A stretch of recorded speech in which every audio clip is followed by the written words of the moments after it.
మీ మోకాల నొప్పులకు ఎటువంటి సర్జరీ లేకుండా ఎపియాన్ పెయిన్ క్లినిక్ అందిస్తున్న అత్యాధునిక చికిత్స. సో అయితే మరి ఈ fructose is one of the biggest culprits.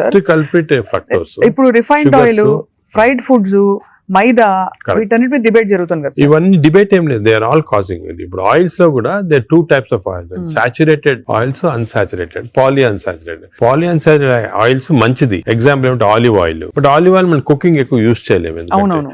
Second, rice bran oil is very good. Rice bran oil cooking use చేస్తాం, cooking that is very good oil. Third type of oils ఉన్నాయి కదా. ఇప్పుడు కొంతవరకు ఈ సాచురేటెడ్ ఆయిల్స్ అంటే ఎక్కువ ఉండేది palm oil, coconut oil, Saffola oil కూడా మంచిదే, కొంచెం అన్సాచురేటెడ్ ఫ్యాటీ యాసిడ్. సో ఈ ఆయిల్స్ లో మన కుకింగ్ ఆయిల్ చూసుకోవాలి, poly unsaturated or unsaturated oils use చేస్తే మంచిది. సాచురేటెడ్ ఆయిల్స్ మంచిది కాదు.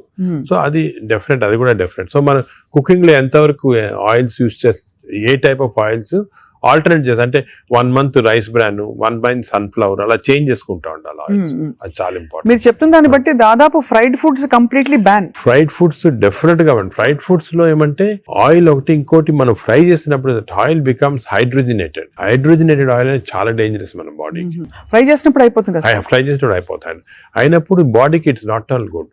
ఇంకోటి ఏమంటే సేమ్ ఆయిల్ రిపీట్ చేస్తానే ఉంటారు. ఇప్పుడు బయట రోడ్ లో మిర్చి బజ్జీలు తింటుంటారు, ఆ 1 month సేమ్ ఆయిల్ ఉంటుంది. That oil is totally dangerous, బాడీకి డైరెక్ట్ గా వెళ్ళిపోతుంది ఫ్యాట్ కి. Air fryer sir, air fryer is better అంటారా? ఎయిర్ ఫ్రైయర్ డెఫినెట్ గా, ఇప్పుడు want to eat fried food, air fryer is better. అది ఎయిర్ ఫ్రైయర్ లో కూడా స్మోక్ ఇది వస్తుంది అనమాట, అది దట్ ఈస్ డెఫినెట్లీ బెటర్. అదే విధంగా యూజింగ్ ప్లాస్టిక్స్ కూడా, ఎస్పెషల్లీ హీట్ చేయడానికి మైక్రోవేవ్ లో కూడా ఒక ప్లాస్టిక్స్ యూజ్ చేస్తారు, అది కూడా మంచిది కాదు.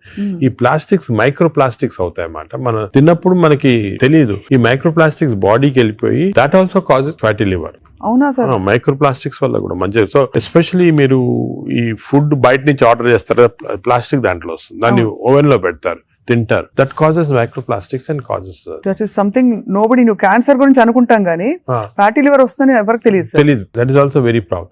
సెకండ్, ఇంకోటి సర్ప్రైజింగ్ థింగ్, రీసెంట్ గా మనం air pollution also is producing fatty liver. Air pollution ఇప్పుడు కొన్ని సిటీస్ లో మన దేశంలో ఎయిర్ పొల్యూషన్ ఎక్కువ. సాయంకాలం బయటకు వెళ్ళారు, ఎయిర్ పొల్యూషన్ వెళ్ళారు, రూమ్ లో కూర్చొని తాగుతారు, డ్రింక్ చేస్తుంటారు అనమాట. ఎయిర్ పొల్యూషన్ బయటకు, ఎయిర్ పొల్యూషన్ డ్రింక్ 2 ఎఫెక్ట్ వచ్చి కంప్లీట్ లివర్ చెడిపోతుంది. అంతే. So air pollution is not all, చాలా డేంజరస్ లివర్ కి. అది కూడా దట్ కెన్ కాజ్, ఈ పార్టికల్స్ ఉంటాయి కదా, అవి లివర్ లో ట్రాప్ అయిపోయి దాని వల్ల ప్రాబ్లమ్ వస్తుంది.